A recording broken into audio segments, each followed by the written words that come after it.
Well, folks, I've got two awful stories for you here. One's a catch-up on a video we did about 6, 8, 10, 12 weeks ago now. And one's a new story. Talking about two sets of brothers and one singleton. We'll go with the set we covered a good few weeks ago now. It's the Brothers Grimm. Three of them. Three, I think, Pakistani of origin. They groomed and raped a number of young girls. I think from the ages of about 6, yes, honestly, 6 to 14, in Leeds and Barrow-in-Furness.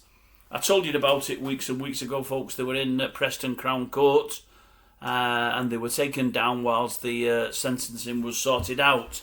It's only just got sorted out. It was a story that nobody covered at the time. I found it somewhere, a real deep dive. It wasn't in the public domain. The BBC, ITV weren't covering it. As it turns out, the BBC on one of the lesser programmes today have given it a mention. The brothers have been to court today and this is how they fared. Bear with me a second. Yeah, 16 to 15 year olds, they're the ones they abuse, all young girls, between 1996 and 2010, 14 years of it. You've got three brothers, one's 38 years of age, got life. One is 48 years of age, got life. And one is 47 years of age, got 14 years, but told he must serve at least 10. That's a bit better, sentence-wise. Doesn't help the girls at all. Doesn't help the girls one iota. Not only were they abused for 14 years, but these people have been free to roam the streets for another, 10 or 12 years after that, before they finally got banged up and were awaiting trial and ultimately sentence. But at least they're going to go down for a good while. That one's better than some, but it's not ideal. It's an awful case. I'll give you one that's even worse. Not worse for what they've done, but how things have turned out. This is how lenient the courts are with these people. And I say these people, in this instance, I do mean of that origin, from these backgrounds. But it isn't only people of colour doing this. I do know that. There's white folk doing it as well. Just so happens there's a hell of a lot doing it from Pakistan. I'll give you three more. This is another set of brothers, plus a singleton.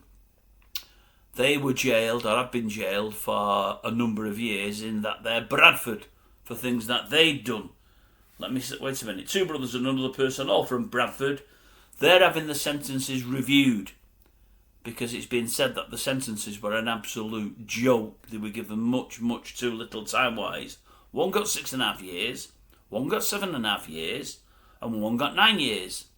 This was for the abuse and rape of two young girls over a 3-year period. These girls were a bit older, 14 to 60 years of age. Still shouldn't be doing it, but no 6-year-olds in this instance. Still absolutely disgusting. Now, the sad thing is about this story, it's great that they're having the sentences reviewed, and hopefully they might spend many years banged up. Hopefully if they get out they'll be deported, but that hasn't been happening. I doubt that's going to happen because they get away with blue murder.